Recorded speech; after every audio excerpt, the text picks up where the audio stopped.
Hollywood has always loved its stars, but it has loved its secrets even more, and few secrets have haunted Hollywood's golden era quite like the ones Sal Mineo carried to his grave. He was young, brilliant, charismatic, a two-time Oscar nominee before the age of 23. But he was also a man living in the shadows, forced to hide who he loved, silenced by the very industry that once promised him everything. Before his shocking death in 1976, Sal Mineo left behind whispers of a hidden list, a list of powerful Hollywood men who had been his lovers. And on that list was a name so dangerous, so untouchable, that many believe it cost Sal more than just heartbreak. Was his death really the result of a random mugging gone wrong? Or was it the final cleanup of a secret too explosive to ever be told? Today, we're unraveling the truth. The loves, the betrayals, the cover-ups, and the unanswered question: who wanted Sal Mineo silenced? Part 1. The Rise of a Star. Sal Mineo wasn't just another young actor in the 1950s. He was different, shorter than most leading men, boyish in appearance, sharp, intelligent eyes, and a natural charisma that made audiences lean in closer. His breakout came in 1955 with Rebel Without a Cause. Alongside James Dean and Natalie Wood, Sal's performance as Plato, sensitive, vulnerable, misunderstood, resonated with young people across America. For the first time, a teenager on screen wasn't just a rebel, he was human. Hollywood rushed to crown Sal Mineo its new prince. He followed with Giant, Exodus, and more daring roles. By 23, he had made history, the first Italian-American actor to be nominated for 2 Oscars before hitting his mid-20s. A record that still hasn't been broken, but Hollywood doesn't love forever. Especially not in the 1950s and 60s, because behind the cameras, Sal was hiding something that, if revealed, could end not just his career, but his life. Sal Mineo was one of the first actors in Hollywood to live as openly gay behind closed doors.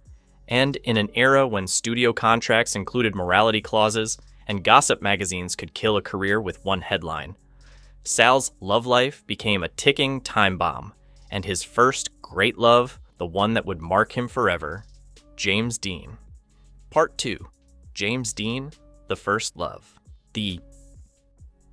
James Dean wasn't just an actor, he was the symbol of rebellion, sensuality, and youthful defiance. But what the world didn't know was that his rebellion went deeper than smoking cigarettes and driving fast cars. It was about who he loved. On the set of Rebel Without a Cause, Sal and James connected instantly.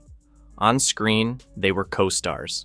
Off screen, they were inseparable. Their romance was secret, of course. Hidden hotel rooms, late-night drives, whispered promises. One night, at the Beverly Hills Hotel, Dean is said to have whispered to Sal, "If I die, burn all the private reels we shot. No one can ever see them." Why would he say something so chilling? Because James Dean knew Hollywood's power. He knew one wrong revelation could destroy him. And then, prophecy struck. Dean received a threat. An anonymous note slipped into his dressing room. Written in pig's blood, it read, "Choose your career or your little boyfriend." He panicked, cut off contact with Sal for weeks, but Sal wasn't ready to let go. He showed up on the set of Giant, waiting for hours under the hot sun just to tell Dean, "If you run away, I will die." 3 weeks later, James Dean was gone. Officially, a car crash. But rumors say otherwise. A mechanic once told Confidential magazine the brakes on Dean's Porsche had been tampered with just before the drive. He was allegedly paid off to stay silent, warned that if he ever spoke again, his daughter wouldn't live to see school the next morning, and the only person who knew for sure that Dean's car had been taken to a private garage days before the crash was Sal Mineo.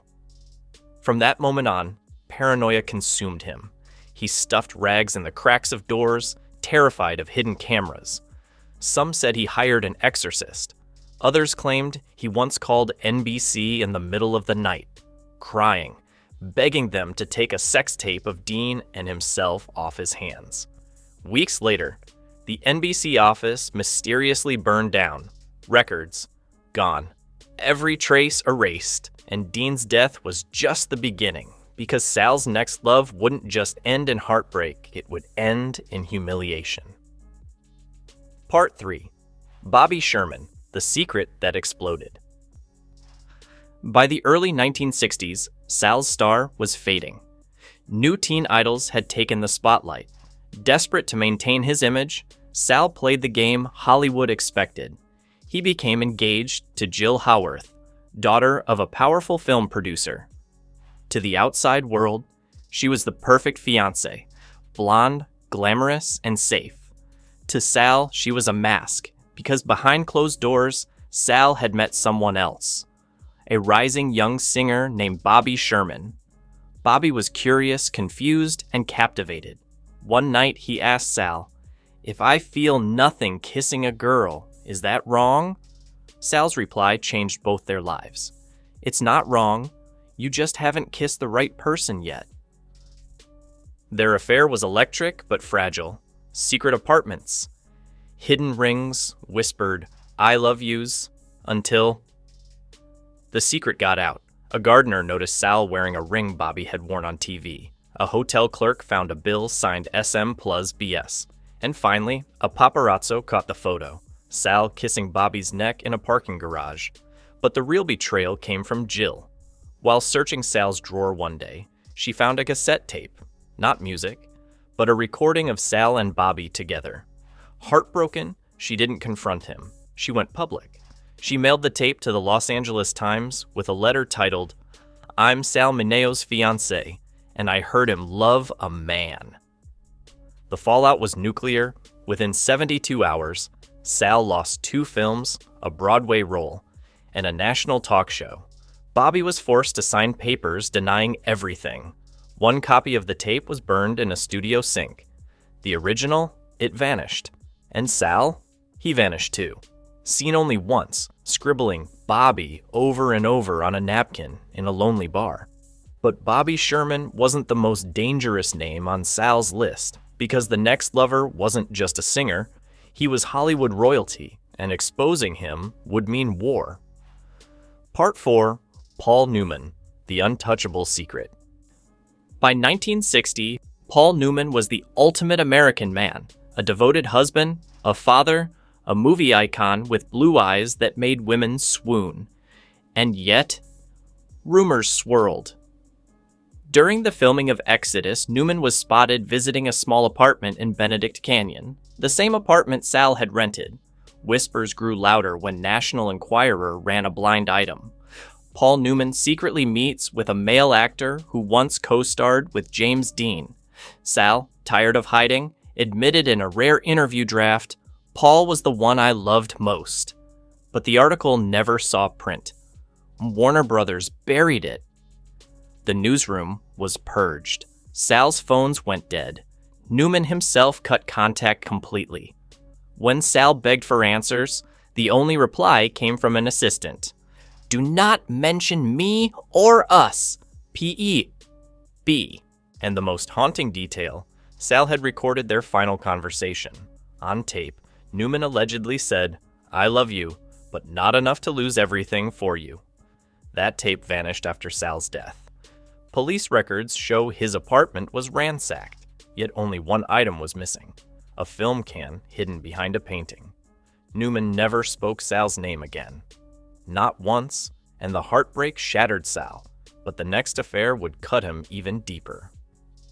Part 5. Marlon Brando, Passion and Cruelty. Marlon Brando was a mystery to everyone. Magnetic, dangerous, unpredictable. For a short time in 1962, he and Sal shared something. Secret hotel rooms, nights that burned bright and fast. But while Sal fell hard, Brando stayed distant.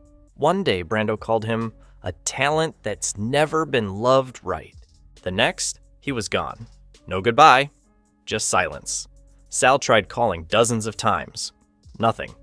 Until one day, An assistant returned Sal's sweater with a note. "I don't nurture feelings, not for anyone." To Hollywood, it was just another rumor, but to Sal, it was another scar, and Hollywood wasn't finished with him yet. Part 6. Perkins, DeWild, and the Matchmaking Rumors. By the mid-1960s, whispers claimed Paul Newman had tried to redirect Sal into safer company. Actors like Anthony Perkins, famous for Psycho, and Brandon DeWild, the boy from Shane. One gossip magazine hinted at the three of them meeting in the same penthouse suite. The issue was mysteriously pulled hours after release. No one ever confirmed it, but their silence spoke volumes. When asked about Sal after his death, Perkins walked out of an interview. DeWild responded only with, "Not involved." No comment. Sal himself once wrote in his diary, "They didn't kill me, they just didn't save me." Part 7. Courtney Burr, The Last Love. And then came the final chapter. Courtney Burr. He wasn't a superstar. He wasn't a risk. He was simply an acting coach who stayed. For 6 years, they lived quietly. When Sal spiraled into paranoia, Courtney sat with him in the dark, holding his hand until sleep came. Neighbors knew him as a roommate, but in truth, he was Sal's anchor. Until the night of February 12th, 1976. Sal was stabbed outside his home, keys still in the door, blood on the pavement. The first to find him was Courtney. He didn't scream. He just told the dispatcher, "The man I love has been murdered." But the press didn't call him a grieving partner. They called him a suspect, a scandal, a shadow. And just like that, Sal Mineo's story ended. Officially, at the hands of a stranger. But unofficially, maybe at the hands of Hollywood itself. Closing Sal Mineo was more than a Hollywood tragedy. He was a man who dared to love openly in a time when the world demanded silence. He loved James Dean, Bobby Sherman, Paul Newman, Marlon Brando, and in the end, Courtney Burr. Some broke his heart, some erased him, and one stayed until the very last breath. But the biggest question remains. Did Sal die in a random attack? Or did he die because of the secrets he carried? Hollywood never answered. Maybe it never will. But what do you think? Was Sal Mineo's death just coincidence or a carefully staged silencing? Tell me in the comments. And don't forget, like, share, and subscribe. Because the stories Hollywood tried to bury are the ones we're here to uncover.